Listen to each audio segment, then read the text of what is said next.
ഇന്ന് ലോക മാധ്യമ സ്വാതന്ത്ര്യ ദിനമാണ്. എന്നാൽ ഈ മാധ്യമ സ്വാതന്ത്ര്യ ദിനത്തിൽ തൃശ്ശൂരിൽ മാധ്യമപ്രവർത്തകർക്കിടയിൽ പോലീസ് നടപടിയിൽ പരിക്ക്. കോൺഗ്രസ് നടത്തിയ പാവറട്ടി പോലീസ് സ്റ്റേഷൻ മാർച്ചിലാണ് മാധ്യമപ്രവർത്തകർ ഉൾപ്പെടെ 5 പേർക്ക് പരിക്കേറ്റത്. മതിലിന് മുകളിൽ കയറി ദൃശ്യങ്ങൾ ചിത്രീകരിക്കുന്നതിനിടെയാണ് ജലപീരങ്കിയുടെ പ്രഹരമേറ്റ് താഴെ വീണ് പരിക്കേറ്റ പ്രാദേശിക ചാനൽ ക്യാമറമാനെ ആശുപത്രിയിൽ പ്രവേശിപ്പിച്ചു. സംഘപരിവാറിനൊപ്പം ചേർന്ന് കോൺഗ്രസ് നേതാക്കൾക്കെതിരെ പാവറട്ടി സിഐ കള്ളക്കേസെടുക്കുന്നു എന്നാരോപിച്ച് മണലൂർ മണ്ഡലം കോൺഗ്രസ് കമ്മിറ്റിയുടെ നേതൃത്വത്തിൽ പാവറട്ടി പോലീസ് സ്റ്റേഷനിലേക്ക് നടത്തിയ മാർച്ചിലാണ് സംഘർഷമുണ്ടായത്. പ്രതിഷേധക്കാർക്കെതിരെ പോലീസ് ജലപീരങ്കി പ്രയോഗിച്ചു. ഇതിനിടെയാണ് മാർച്ചിന്റെ ദൃശ്യങ്ങൾ ചിത്രീകരിക്കുകയായിരുന്ന പ്രാദേശിക ചാനൽ ക്യാമറാമാൻ ഷാജു കാരമുക്കിന് പരിക്കേറ്റത്.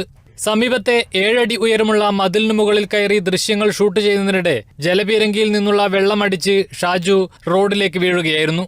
കൈയും വയറും ഇടിച്ച് വീണാണ് ഇയാൾക്ക് പരിക്കേറ്റത്.